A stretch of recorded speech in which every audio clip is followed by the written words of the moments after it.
it's Ursula from ursula-smith.com, and today I am back with different ideas of trying to impress designs into leather using my Sizzix Big Shot. And today I'm going to be playing around with cardstock. So thanks for joining me, and here comes the idea. Hi, I'm back, and I'm going to try something with this leather. So I've already spritzed this off camera. I basically spritzed it just about 3 times. So you want, when you spritz it, you can see it soak in immediately. Spritz it again, takes a little bit longer. And by the 3rd time, it doesn't sink in. It kind of sits on the surface a little bit. And that's just about where you want it. You don't want it soaking wet. So what I'm going to try, and we've done this with paper before, I took cutouts, and so this is like 3 layers, and I did this on my Black Cat Cougar, which is just way better at cutting fine detail on cardstock than my Sizzix is. With Sizzix I'd have to use Yupo paper, but in this case I am using cardstock.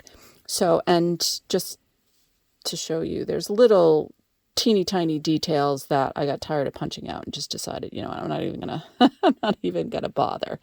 So I glued down 3 layers, and you kind of want to look at both sides and see which has less schmudges on them. So I would say this side probably is a little bit cleaner, and you want that face down on your leather. And you're going to try and line it up easily or evenly, and then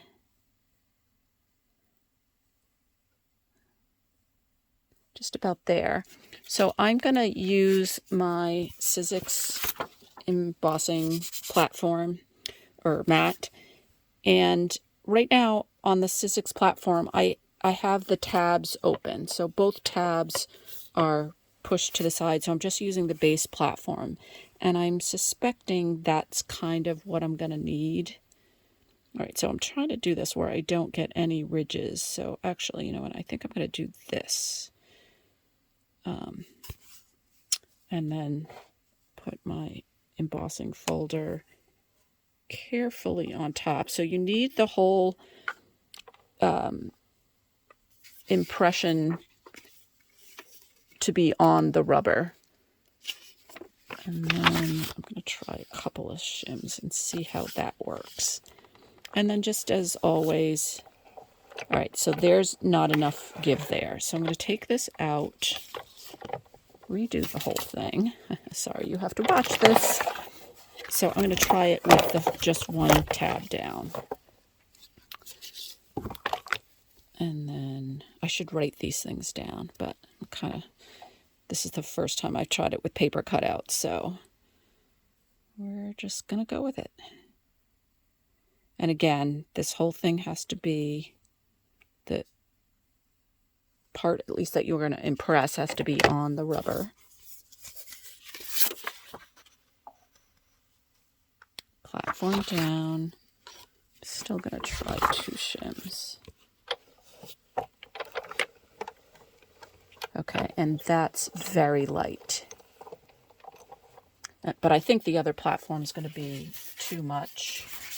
So let me see, I have a bunch of pieces of paper here. So let's try this.